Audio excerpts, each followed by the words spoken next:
So with Roland Garros just around the corner, we have some players that are pulled out of the tournament before the draw comes out. The draw comes out in a couple of days' time.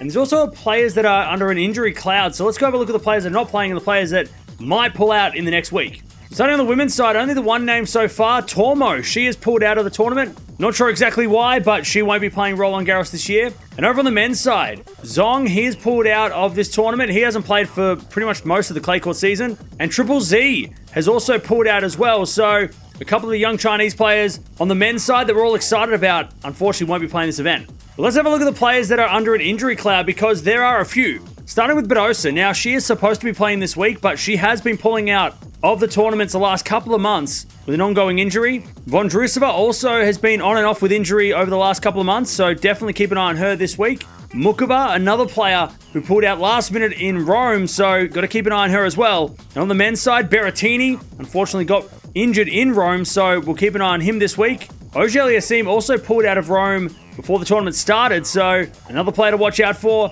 going into the French Open this week. And also Monfils, he pulled out as well of Rome last week, so hopefully he's okay and there's nothing too serious for him. But some big names there and some popular players that might pull out before the tournament starts, which will be on Sunday. So there you have it. Not a massive withdrawal list yet, but of course, a lot of those names that I mentioned could pull out in the next couple of days, and there's probably more players that are also battling injury with some of the players going around. And also this week, there are players playing that, hopefully don't get injured, but they could as well. So we'll keep a track of this later in the week as well, but the draw comes out Thursday. Let me know in the comments below. Which players do you think will withdraw in this tournament? Do you think any of the names that I mentioned will withdraw? Or do you think it's only going to be the players that have already withdrawn and no one else is going to withdraw? I mean, perfect world, that would be the situation. But there it is. That's the withdrawal list so far. And with the draw coming out on Thursday, we'll see if it stays that way.